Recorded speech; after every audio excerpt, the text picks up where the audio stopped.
আন্তর্জাতিক সংগ্রহশালা দিবস আজ। সংগ্রহশালার সঙ্গে যুক্ত সমস্ত গুণীজন, সংগ্রহশালা প্রেমী সবাইকেই যথাযোগ্য সম্মান ও শ্রদ্ধা জানাই। আজ সংগ্রহশালার মধ্য দিয়ে আমাদের ইতিহাস, সংস্কৃতির পরম্পরা বাহিত হচ্ছে, বলার অপেক্ষাই রাখে না। তো আজ এই সংগ্রহশালা দিবস যেভাবে আমরা উদযাপন করতে চেয়েছিলাম প্রতি বছরের মতো,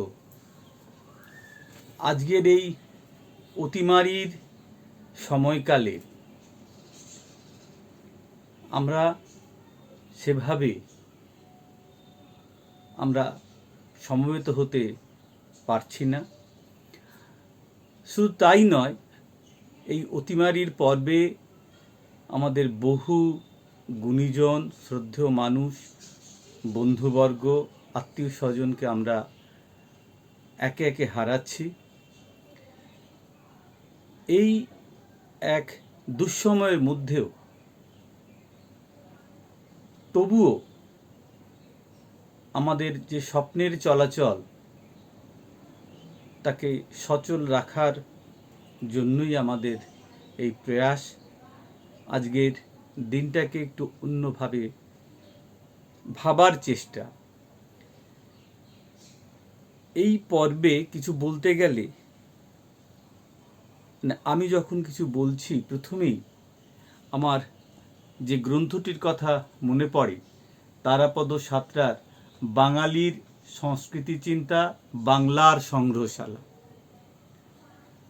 এই বাংলার সংগ্রহশালা, তারাপদবাবুর এই বইটির মধ্যে সংগ্রহশালার ইতিহাস, দর্শন বিভিন্ন পর্বে পর্বান্তরে বিশ্লেষিত হয়েছে। মোট 17টি অধ্যায় আছে এই বইটি। এর মধ্যে গুরুত্বপূর্ণ মেদিনীপুর সাহিত্য পরিষদ সংগ্রহশালা, তাম্রলিপ্ত সংগ্রহশালা ও গবেষণা কেন্দ্র এবং আমাদের জেলার বিভিন্ন যে সংগ্রহশালা, রাজ্যের এবং রাজ্যের বাইরের যে সংগ্রহশালার যে ব্যাপ্তি, তার যে কার্যক্রম, সব নিয়ে একটা সংগ্রহশালা কি দিতে পারে, তা সবিস্তারে আমাদের অগ্রপথিক, পুরাতাত্ত্বিক, লোকসংস্কৃতি গবেষক, আঞ্চলিক ইতিহাসের গবেষক, আমাদের পথের অন্যতম দিশারি তারাপদ সাঁতরা মহাশয় জানিয়েছেন। এই বাঙালির সংস্কৃতি চিন্তা, বাংলার সংগ্রহশালা গ্রন্থে তাকে আজকে প্রণাম জানাই।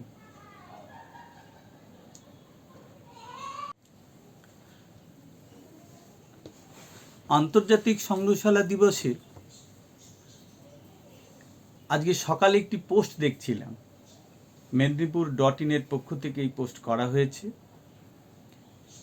মেদিনীপুর জেলার, বলা ভালো অবিভক্ত মেদিনীপুর জেলার যতগুলি সংগ্রহশালা রয়েছে, সেই সংগ্রহশালাগুলি পরিচিতি, তাদের উপাদান উপকরণের বেশ কিছু আলোকচিত্র, তাদের কার্যক্রম নিয়ে মেদিনীপুর.in-এর পক্ষ থেকে একটি গুরুত্বপূর্ণ পোস্ট করা হয়েছে, যার মধ্য দিয়ে আমরা মেদিনীপুরের ইতিহাস, সংস্কৃতির যে পরম্পরা, সেগুলো আমরা বুঝে উঠতে পারব এবং এই বুঝে ওঠার মধ্য দিয়েই আমরা নির্ণয় করতে পারবো আগামী দিনগুলি আমরা কিভাবে যাপন করতে পারি।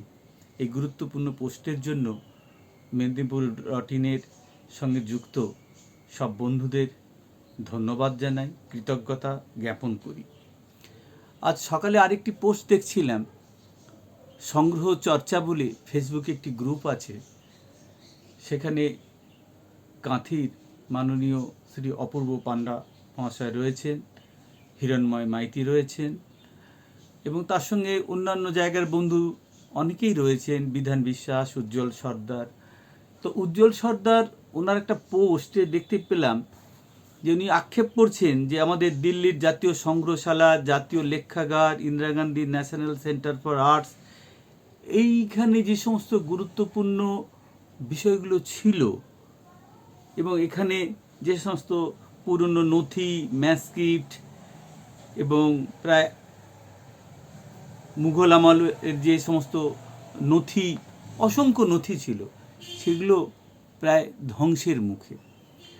তো এই যদি হয় তাহলে এটা এক অর্থে আমাদের জাতীয় বিপর্যয় বলে মনে করি।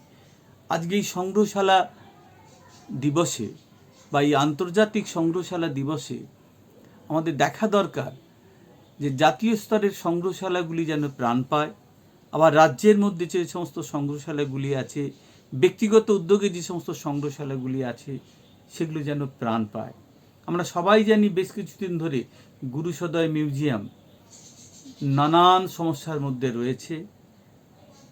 সেই সংগ্রহশালা যাতে প্রাণ পায় সে দিকটিও আমাদের দেখা দরকার। ফলে আমাদের ব্যক্তিগত সংগ্রহশালা, সরকারি সংগ্রহশালা, সেটা কেন্দ্রের হতে পারে, রাজ্যের হতে পারে, ব্যক্তিগত সংগ্রহশালা ছাড়া বিভিন্ন গণসংগঠন বা সংগঠনের উদ্যোগে যে সমস্ত সংগ্রহশালা গড়ে উঠেছে, এই সমস্ত সংগ্রহশালাগুলি যদি প্রাণ পায় এবং তাদের কার্যকারিতা বা কার্যক্রম যদি অব্যাহত থাকে, তাহলে আমাদের যে ভেতরের সত্তা বা আমাদের যে চলার যে প্রেরণা, সেগুলো আমরা খুঁজে পাব। ফলে এটা আজকের এই দিবসের একটি জরুরি ভাবনা। এই ভাবনার লালন এবং বাস্তবায়ন করা একান্ত জরুরি বলেই মনে করি। গুরুসদয় মিউজিয়ামের কথা বলছিলাম। বিভিন্ন মিউজিয়াম তাদের মিউজিয়াম পরিচিতির জন্য ছোট ছোট বিভিন্ন রকমের পুস্তিকা প্রকাশ করে। তো এইরকম একটি গুরুসদয় মিউজিয়াম তাদের সংগ্রহশালার পরিচিতি নিয়ে সুন্দর একটি এরকম ছোট মুদ্রিত পুস্তিকা আছে। তো এই গুরুসদয় মিউজিয়াম আজ কয়েক বছর হলো নানানভাবে তারা অসুবিধের মধ্যে রয়েছে। শোনা যাচ্ছে সংগ্রহশালা প্রায় বন্ধের মুখে। তো এই সংগ্রহশালাকে কেন্দ্র করে আমাদের বাংলার যে শিল্পকলা, বাংলার যে সংস্কৃতির যে সমস্ত নিবেশন দৃষ্টান্ত, যে গুরুত্বপূর্ণ উপাদানগুলি রয়েছে, এগুলি আমাদের বাংলার সংস্কৃতিকে চেনায়। তাই এই সংগ্রহশালাটি আগের অবস্থায় ফিরে আসুক, এই কামনা করব, এই আবেদন করব। তো এই গুরুসদয় সংগ্রহশালা বা গুরুসদয় মিউজিয়ামের মতো বিভিন্ন জায়গায় কখনো দেখা যাচ্ছে যে মহাত্মা গান্ধী ও গান্ধী স্মারক সংগ্রহালয় গড়ে উঠেছে ব্যারাকপুরে, রামকৃষ্ণ সংগ্রহ মন্দির বেলুড়ে রয়েছে এই সংগ্রহশালা। আবার পশ্চিম রাঢ় ইতিহাস ও সংস্কৃতি চর্চা কেন্দ্র, তাদের এই লিফলেটের মধ্যে তাদের সংগ্রহশালার পরিচিতি রয়েছে এবং সেখান থেকেও গুরুত্বপূর্ণ তাদের বিভিন্ন রকমের স্মারক সংখ্যা প্রকাশিত হয়। একটু আগে যে কথা বলছিলাম, তারাপদ সাঁতরা তাঁর বাংলার সংগ্রহশালা গ্রন্থে যে উল্লেখ করেছেন তাম্রলিপ্ত সংগ্রহশালা গবেষণা কেন্দ্র, সেটা এখন আর্কিওলজিক্যাল মিউজিয়াম এই নামে অভিহিত হয়েছে এবং archaeological survey of India Kolkata সার্কেলের মধ্যে রয়েছে। অর্থাৎ যে সংগ্রহশালা, তমলুকের সংগ্রহশালা যেভাবে কিছু মানুষজন, শ্রদ্ধেয় মানুষজনের উদ্যোগে গড়ে উঠেছিল, তার আরও ব্যাপ্তি ঘটেছে। আর্কিওলজিক্যাল মিউজিয়াম তমলুক, তাদের বর্তমান যে পুস্তিকা। তো এই বিভিন্ন পুস্তিকার মধ্য দিয়ে আমরা বাংলার সংগ্রহশালার কথা জানতে পারি। আমি কয়েকটি ছবি দেখালাম।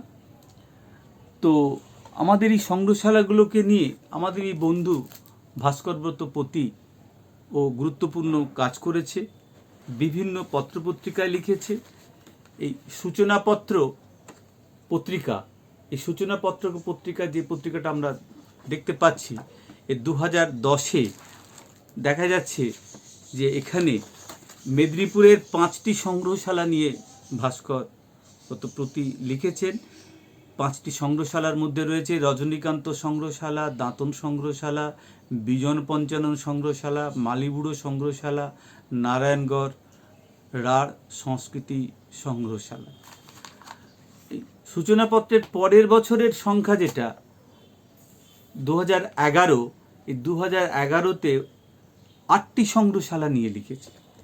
এই 8টি সংগ্রহশালার মধ্যে রয়েছে কোলাঘাট লোকসংস্কৃতি গবেষণা কেন্দ্র সংগ্রহশালা, তাম্রলিপ্ত সংগ্রহশালা, IIT Kharagpur Nehru technological museum, পরিব্রাজক পঞ্চানন রায় সংগ্রহশালা, পূর্বাপর লোকসংস্কৃতি চর্চা গবেষণা কেন্দ্র, নাটসালের সংগ্রহশালা, পিংলার বাহাদুর চিত্রকরের সংগ্রহশালা, হলদিয়া সংগ্রহশালা।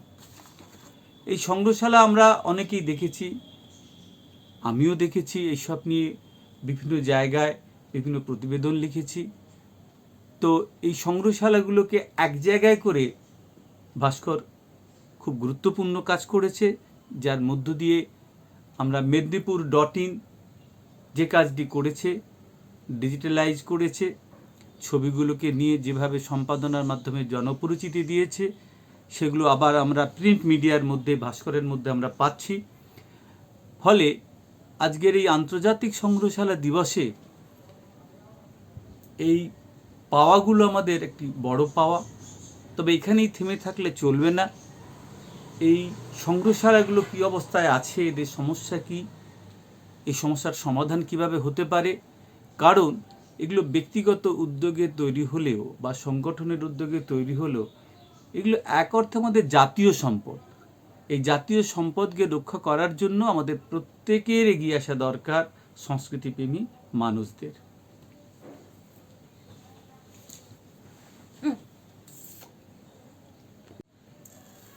আজ আন্তর্জাতিক সংগ্রহশালা দিবসে কয়েকটি বইয়ের কথাও মনে পড়ছে।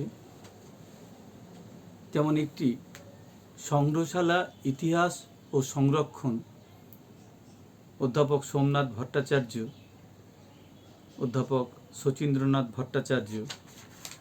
বইটি প্রকাশিত হয়েছিল 1984-তে।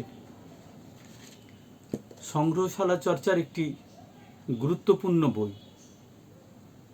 বাংলার সংগ্রহশালা নিয়ে সুবর্ণরেখা থেকে বঙ্গীয় লোকশিল্প সংগ্রহ দেশে ও বিদেশে বলে একটি বুকলেট বেরিয়েছিল, ছোট 1 টাকা দাম, কিন্তু আমাদের বাংলার সংগ্রহশালার সংক্ষিপ্ত পরিচিতি নিয়ে খুব গুরুত্বপূর্ণ কাজ। আর সংগ্রহশালা ও গ্রন্থাগার বিশেষ সংখ্যা বেরিয়েছিল গ্রন্থাগার পত্রিকার। এখানেও সংগ্রহশালার ইতিহাস, দর্শন, সংগ্রহশালা এবং গ্রন্থাগারের সম্পর্ক, ভারতের উদ্ভিদ সংরক্ষণাগার, লোকশিক্ষা সংগ্রহশালা গ্রন্থাগার, বাংলাদেশের মিউজিয়াম আন্দোলনের রূপরেখা, এইরকম গুরুত্বপূর্ণ বিষয় আলোচিত হয়েছে।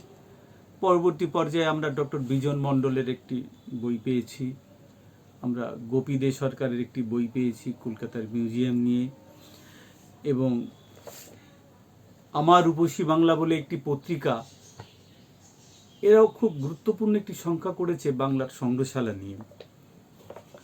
তো এগুলো বলার উদ্দেশ্য এই যে সংগ্রহশালায় যেমন আমরা বিভিন্ন বস্তু উপাদান পাচ্ছি, তেমনি তার একটা লিখিত ইতিহাস পাচ্ছি, বিবরণ পাচ্ছি এই সমস্ত বই এবং পত্রপত্রিকা থেকে। তো আমরা এই বাংলার সংগ্রহশালার আলোচনার মধ্য থেকে আমরা মেদিনীপুরের সংগ্রহশালার কথা আমরা যে বললাম, বিশেষ করে আমি বা আমরা বেশ কয়েকজন মিলে কোলাঘাটে একটি সংগ্রহশালা তৈরি করেছিলাম এবং সেই সংগ্রহশালাটি এখনও চলছে নানাভাবে, নানান অসুবিধার মধ্যেও। কোলাঘাট লোকসংস্কৃতি গবেষণা কেন্দ্র সংগ্রহশালা। আমাদের এই সংগ্রহশালা থেকে হটেশ্বরের গাজন একটি বই প্রকাশিত হয়েছিল প্রথমে। এবছর প্রকাশিত হয়েছে জানকীরঞ্জন রাজপণ্ডিত, ইংরেজ তাড়ানো এক মাস্টারমশাই।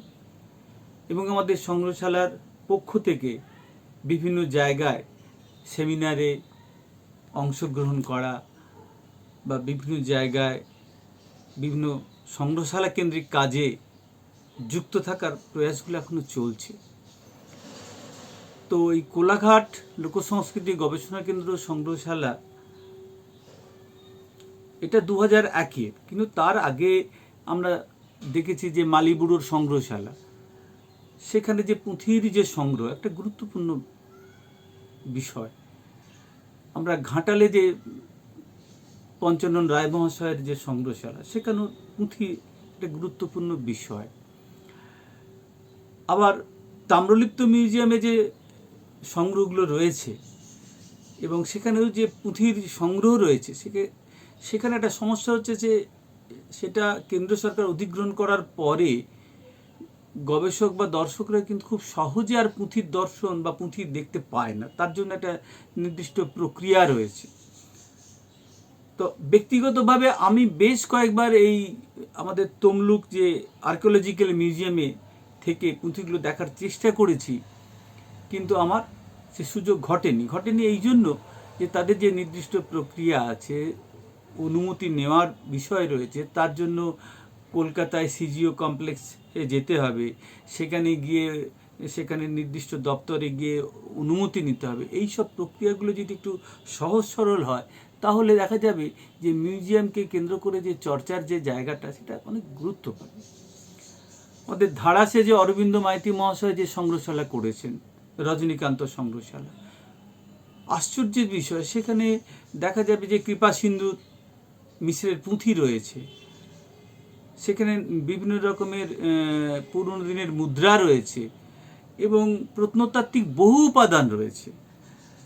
ফলে আমাদের বাংলার ইতিহাসকে জানা, আমাদের মেদিনীপুরের ইতিহাসকে জানার একমাত্র অন্যতম উপায় হচ্ছে এই সংগ্রহশালাগুলোকে বাঁচিয়ে রাখা, সংগ্রহশালার উপাদানগুলোকে নিয়ে চর্চা করা, গবেষণা করা এবং তার নির্যাস থেকে আমাদের নতুন নতুন পথের একটা অন্বেষণ করার যদি প্রয়াস আমরা অব্যাহত রাখতে পারি, তাহলে কিন্তু আমাদের পক্ষে সেটা অনেক সুখের এবং সেটা আমাদের প্রয়োজনের হবে। আজকে সংগ্রহশালা দিবসে এটা আমি খুব জোরের সঙ্গে বলতে চাই যে মেদিনীপুর জেলার মতো বাংলার অন্যান্য জেলাতেও অজস্র সংগ্রহশালা আছে। আমি আগেও বলেছি যে কোনো সংগ্রহশালা ব্যক্তিগত উদ্যোগে, কোনো সংগ্রহশালা কোনো সংগঠনের উদ্যোগে, কোনোটা সরকারি, কোনোটা বেসরকারি, কিন্তু সমস্ত সংগ্রহশালাগুলোই খুব প্রয়োজনের। এই প্রয়োজনীয় সংগ্রহশালাগুলোকে আমাদের বাঁচিয়ে রাখা একান্ত জরুরি এবং এই জরুরি কাজটা যদি করতে পারি, তবে আজকের এই দিবসকে উদযাপন করার একটা সার্থকতা আমরা খুঁজে পেতে পারি। কোলাঘাট লোকসংস্কৃতি গবেষণা কেন্দ্র সংগ্রহশালা সম্পর্কে যে কথা বলছিলাম, যে এই সংগ্রহশালাটি গড়ে ওঠার পেছনে যাদের অবদান, তাদের একজন হলেন শ্রদ্ধেয় তারাপদ সাঁতরা মহাশয় এবং শ্রদ্ধেয় তাপসকান্তি রাজপণ্ডিত মহাশয়। তাপসকান্তি রাজপণ্ডিত কোলা ইউনিয়ন উচ্চ বিদ্যালয়ের শিক্ষক। তিনি কিন্তু এই সংগ্রহশালা তৈরি করার ক্ষেত্রে অগ্রণী ভূমিকা পালন করেছিলেন, আর সর্বোপরি ছিল তারাপদ সাঁতরা মহাশয়ের তত্ত্বাবধান। আমাদের এই কোলাঘাট লোকসংস্কৃতি গবেষণা কেন্দ্র যখন তৈরি হলো, তখন তার শুভেচ্ছাপত্র পাঠিয়েছিলেন তারাপদবাবু এবং আমাদের সংগ্রহশালা কিভাবে চলবে, এই যে সংবিধান, সেটাও কিন্তু তৈরি করে দিয়েছিলেন তারাপদবাবু। আমরা দীর্ঘদিন একটি ভাড়া ঘরে একটা প্রদর্শনী কক্ষ করেছিলাম, পরে সেটা আমরা পেরে উঠতে পারিনি, চালাতে পারিনি। ফলে এখন সেই প্রদর্শন কিন্তু বন্ধ। অন্যান্য কাজগুলো আমরা সাধ্যমতো চেষ্টা করছি। তো আমাদের সংগ্রহশালা এভাবে খুঁড়িয়ে খুঁড়িয়ে চললেও পাশাপাশি সুখের কথা, সুদর্শন সেন খেজুরিতে থাকেন, শিক্ষকতা করেন, তিনিও ব্যক্তিগত সংগ্রহশালা করেছেন এবং জেনেছি যে খেজুরিতে একটি নতুন সংগ্রহশালা তৈরি হচ্ছে এবং তার ভবনের কাজও হয়েছে। ফলে নানাভাবে সংগ্রহশালার কাজগুলো চলছে। এই কাজগুলি যত হয় ততই আমাদের পক্ষে মঙ্গল। আমরা এই কোলাঘাট লোকসংস্কৃতি গবেষণা কেন্দ্রের কার্যক্রমের জন্য কোলাঘাটবাসীর কাছে কৃতজ্ঞ। সর্বোপরি যারা আমাদের সঙ্গে ছিলেন, আছেন, তাদেরকেও আজকে আমি তাদের ধন্যবাদ জানাই, কৃতজ্ঞতা জ্ঞাপন করি। কোলাঘাট লোকসংস্কৃতি গবেষণা কেন্দ্র সংগ্রহশালা প্রতিষ্ঠার মূলে যেমন তারাপদবাবু আমাদের পথ দেখিয়েছেন, তেমনি তার জীবনের অন্যতম একটি কাজ আনন্দনিকেতন কীর্তিশালার প্রতিষ্ঠা। হাওড়া জেলার একটি অন্যতম এবং জেলা সংগ্রহশালা হলো এখন আনন্দনিকেতন কীর্তিশালা। বাংলার বহু প্রত্নতাত্ত্বিক নিদর্শন, শিল্প সামগ্রী এই আনন্দনিকেতন কীর্তিশালায় সংরক্ষিত রয়েছে। এই প্রসঙ্গে আমাদের মেদিনীপুর জেলার আরেকজনের কথা আমাকে বলতেই হয়। তিনি হলেন ডক্টর সুকুমার মাইতি। আদতে তিনি ময়নায় লোক বা ময়না নিবাসী, শিক্ষকতাই তার পেশা। এখন বয়স প্রায় 83 ছুঁই ছুঁই। এই বয়সে তিনি বিদ্যাসাগর বিশ্ববিদ্যালয় থেকে ডিলিট লাভ করলেন। তো তিনি ময়নায় যে সংগ্রহশালা তৈরি করেছিলেন, বিজন পঞ্চানন সংগ্রহশালা, সেই সংগ্রহশালা পরে শহর খড়গপুরে আসে এবং সম্প্রতি পাঁশকুড়ার কাছে একটি জায়গায় এই সংগ্রহশালার নতুন ভবন তৈরি হচ্ছে, সেখানে স্থানান্তরিত হবে। তো এই গুরুত্বপূর্ণ সংগ্রহশালায় ডক্টর সুকুমার মাইতি শিক্ষকতার পাশাপাশি সারাটা জীবন দিয়েছেন এই সংগ্রহশালার জন্য। মেদিনীপুরের অনেক অজানা ইতিহাস, উপাদান এই সংগ্রহশালায় সংরক্ষিত রয়েছে এবং এই সংগ্রহশালা থেকে তিনি তার সংগ্রহের পুঁথিপত্র নিয়ে যে কাজগুলো করেছেন, তার মধ্যে একটি উল্লেখযোগ্য কাজ মধ্যযুগে বাংলা সাহিত্য সৃষ্টি, সংগ্রহ, সংরক্ষণ, পাঠ, প্রকরণ ও গবেষণা। মানে এই গ্রন্থের মধ্যে তার সংগ্রহের পুঁথিগুলোর একটা বিবরণাত্মক ক্যাটালগ তিনি তৈরি করেছেন এবং কয়েকটি পুঁথির সম্পূর্ণ পাঠও তিনি দিয়েছেন। তার সংগ্রহের যেসব নথিপত্র আছে তা নিয়ে তিনি দুখণ্ডে বই করেছেন। ঔপনিবেশিক আমলে দক্ষিণবঙ্গে ভূমি ব্যবস্থা ও কৃষি অর্থনীতি চর্চার তথ্যাবলী, দুখণ্ডে বই রয়েছে। ওনার গুরুত্বপূর্ণ কাজ নরসিংহ বসুর ধর্মমঙ্গল। এই নরসিংহ বসুর ধর্মমঙ্গল নিয়েই উনি পিএইচডি করেছেন। আর ডিলিট করেছেন গৌড়ীয় বৈষ্ণব ধর্ম রসতত্ত্ব ও কবি যদুনন্দন দাশের আখ্যান কাব্য রসকদম্ব, এই গ্রন্থটি নিয়ে। তো ওনার সংগ্রহশালা, ওনার জীবন কথা নিয়ে কিছুদিন আগে সুকুমার সৃষ্টির নানা কথা নামে একটি গ্রন্থ আমি সম্পাদনা করেছিলাম। সম্প্রতি ওনার ডিলিট প্রাপ্তিতে আরেকটি মূল্যবান একটি গ্রন্থ প্রকাশিত হতে চলেছে, সুকুমার চর্চাই নামে।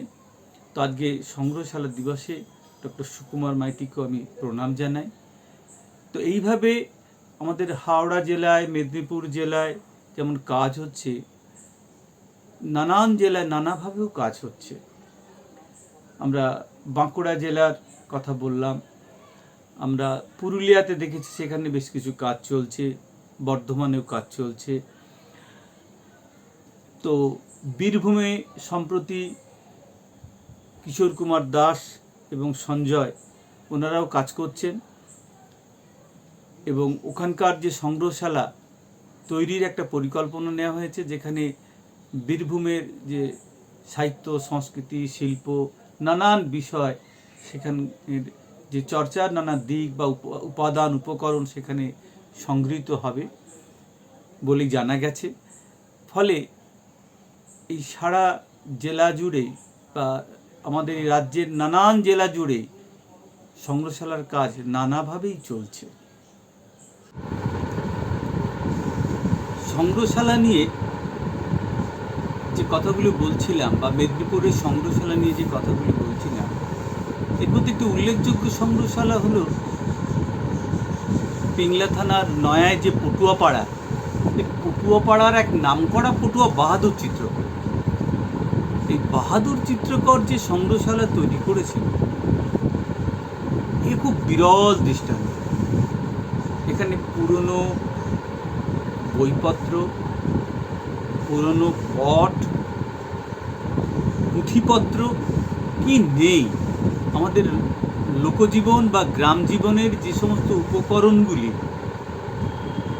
তার একটা বড় অংশ সেখানে সংগৃহীত হয়েছে। ভাবলে বা দেখলে আমাদের আশ্চর্য হতে হয় যে নয়ার পটুয়া বাহাদুর চিত্রকরের সংগ্রহশালা এবং তার কাজ। আজকে তাকে এই সংগ্রহশালা দিবসে উন্নীশ করি। মেদিনীপুরে এইরকম যে সংগ্রহশালাগুলি রয়েছে, রজনীকান্ত সংগ্রহশালার কথা আমি একটু আগে বললাম। কাঁথি, এগরা ওই অঞ্চলের বহু দ্রব্য সামগ্রী রয়েছে। দাঁতন সংগ্রহশালা এখন কি অবস্থায় আছে আমি জানি না, যে কয়েকবার দেখেছি যে সেখানে যে লাইব্রেরিতে যেভাবে অতি গুরুত্বপূর্ণ মূর্তি, প্রত্নবস্তু সংগৃহীত রয়েছে এবং সেটা কতটা বিজ্ঞানসম্মতভাবে সংরক্ষিত হয়েছে, সেটা একটা প্রশ্নচিহ্নের মুখে দাঁড় করিয়ে দেয়। অনেক উৎসাহী মানুষজন, উৎসাহী বন্ধু আছেন দাঁতনে। আশা করি তারা এই দাঁতন সংগ্রহশালার যে পূর্বের যে অবস্থা, তার অনেক পরিবর্তন ঘটাতে প্রয়াসী হয়েছেন বা হচ্ছেন। আমরা নার্সালের যে সংগ্রহশালা দেখেছি, সেটা ব্যক্তি উদ্যোগে হলেও নার্সালে দেখা যাচ্ছে যে খ্রিস্টপূর্ব সময়ের যে সভ্যতা, যে বুনটুলস, হাড়ের যে অস্ত্র, নানাভাবে নানা সময় সেখান থেকে বেরিয়ে আসছে, রূপনারায়ণের পাড় ভাঙছে আর বেরিয়ে আসছে।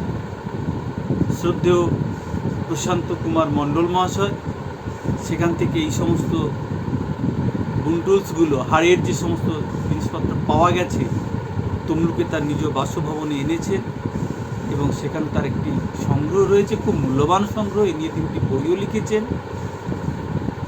ফলে এই নার্সালের সংগ্রহশালা এবং সেখানে নার্সালের মানুষজন তারা ব্যক্তিগত উদ্যোগে কিছু সংগ্রহ করে বাড়িতে রেখেছেন। ফলে নার্সালের সংগ্রহ, আমরা রজনীকান্ত সংগ্রহশালার সংগ্রহ, এদিকে দাঁতনের সংগ্রহ, এই যে সংগ্রহগুলো আমরা দেখছি, বা আমাদের তাম্রলিপ্ত মিউজিয়াম বা আর্কিওলজিক্যাল মিউজিয়াম তমলুকের যে সংগ্রহ, এই যে সংগ্রহগুলো যদি আমরা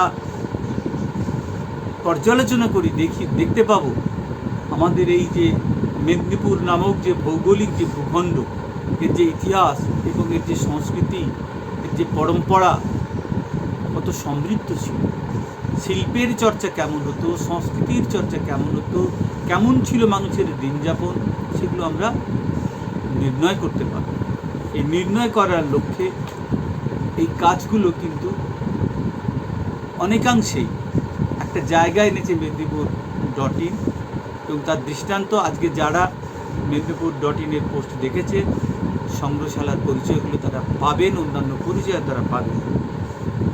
আমার বক্তব্যের শেষ পর্যায়ে এসে গেছি। শেষ পর্যায়ে যেটা বলবো যে এই যে পশ্চিমবঙ্গের এতগুলি জেলা এবং জেলাভিত্তিক যে সংগ্রহশালা, এই সংগ্রহশালাগুলো অর্থাৎ ব্যক্তিগত মিউজিয়াম, সরকারি বেসরকারি সাংগঠনিক উদ্যোগের যে সমস্ত মিউজিয়াম, এগুলোকে নিয়ে 2005-এ national museum institute, national museum new Delhi, এবং তাদের সঙ্গে আমাদের পশ্চিমবঙ্গের রাজ্য প্রত্নতত্ত্ব বিভাগ এবং centre for archaeological studies and training centre eastern India, এই সংস্থাগুলির যৌথ উদ্যোগে 2005-এ এই বাংলার সংগ্রহশালা নিয়ে একটা গুরুত্বপূর্ণ আলোচনা হয়েছিল। ঠিক হয়েছিল যে এই ছোট ছোট সংগ্রহশালাগুলোর সমস্যা কী, সমস্যাগুলো থেকে কীভাবে বেরিয়ে আসতে পারি, কেন্দ্র সরকার কীভাবে সহায়তা দান করতে পারে, এইসব নিয়ে। এবং আমরা যারা এই আলোচনায় উপস্থিত ছিলাম, আমাদেরকে একটা করে বুকলেট দেওয়া হয়েছিল। এখানে দেখতেই পাচ্ছেন লেখা আছে national museum institute, national museum new Delhi, Paschimbanga রাজ্য প্রত্নতত্ত্ব বিভাগ, centre for archaeological studies and training centre, এই সমস্ত সংস্থার উদ্যোগে এই সেমিনারটা হয়েছিল, আলোচনা হয়েছিল। এবং এখানে যে সমস্ত সংগ্রহশালাগুলো যারা উপস্থিত বা যারা উপস্থিত ছিলেন না, যতটা সংগ্রহ করা গেছে তার একটা তালিকা তৈরি করা হয়েছে। আমরা ভেবেছিলাম যে এই কেন্দ্র সরকারের উদ্যোগে এবং এই রাজ্যের এই মিউজিয়ামগুলি একটা নতুন পথ পাবে, কিন্তু দেখা গেছে যে 2005-এর পর এই আলোচনার মধ্য দিয়ে যে বিষয়গুলো উঠে এসেছিল সেগুলো কিন্তু বাস্তবায়িত হয়নি। আমাদের বন্ধুদের মধ্যে আমরা পাবো প্রদীপ কুমার চক্রবর্তী, লেখক, প্রাবন্ধিক, বঙ্গীয় সাহিত্য পরিষদের গুরুত্বপূর্ণ পদে রয়েছে, এখন চিত্রশালার অধ্যক্ষ। তো প্রদীপ চক্রবর্তী বাংলার মিউজিয়ামগুলোকে একসঙ্গে করে একটা সংগঠন করেছে, চলছে, যে একটা জায়গায় এসে যদি এই মিউজিয়ামগুলোর সমস্যাগুলোর কথা বলে, এগুলোকে যদি তুলে ধরা হয়, তো সেই উদ্যোগও চলছে। তো প্রদীপ চক্রবর্তীর উদ্যোগ, রাজ্য সরকারের উদ্যোগ, কেন্দ্র সরকারের উদ্যোগ, আমাদের ব্যক্তিগত উদ্যোগ, ব্যক্তিগত ভালোবাসা, পড়াশোনা এবং এই সংগ্রহশালাগুলোকে যদি আমরা লক্ষ্য রাখতে পারি, লালন করতে পারি, তাহলে এই সার্বিক উদ্যোগ একটা সফলতা পাবে।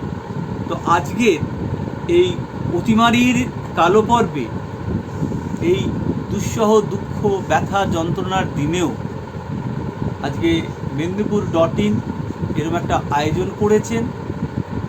ফলে প্রতিদিনের যে দিনযাপনের যে এক ধরনের রুটিন তৈরি হয়েছিল, তার থেকে বাইরে এসে কিছুটা অগোছালো হলেও আমরা বাংলার সংগ্রহশালা, মেদিনীপুরের সংগ্রহশালার চর্চা, তার চর্চা কেমন হয়েছে, কী অবস্থায় আছে, এইগুলোকে নিয়ে একটা কিছু কথা আপনাদের সামনে রাখলাম। এটা কোনো সুচিন্তিত কোনো একটা বক্তৃতা নয়। আজকের দিনে একজন মিউজিয়াম প্রেমী হিসাবে আমার যে অনুভব উপলব্ধি, তাৎক্ষণিকভাবে যা যা মনে এলো সেটাই আপনাদের কাছে পরিবেশন করলাম। গতকাল রাতে আমাকে ইঙ্গিত দিয়েছিলেন মেদিনীপুর.in এর কর্ণধার, মেদিনীপুর.in এর পক্ষে আমাদের প্রিয় বন্ধু অরিন্দম ভৌমিক। তো তার কথা মতো আমার এই সংগ্রহশালাকে কেন্দ্র করে যে কথাগুলি মনে এলো আপনাদের কাছে নিবেদন করলাম। আপনারা যারা শুনলেন সকলের কাছে আমার কৃতজ্ঞতা জ্ঞাপন করি। আশা করি অতিমারির পর্ব কেটে যাবে, সংগ্রহশালা নিয়ে আমরা আবার সুচিন্তিত কোনো বক্তব্য আমরা রাখতে পারবো, সুচিন্তিত কার্যক্রম তৈরি করতে পারবো। এ ব্যাপারে আবারও আমি আপনাদের সবাইকে ধন্যবাদ জানাই, মেদিনীপুর.in কে ধন্যবাদ জানিয়ে আমি আমার কথা শেষ করছি।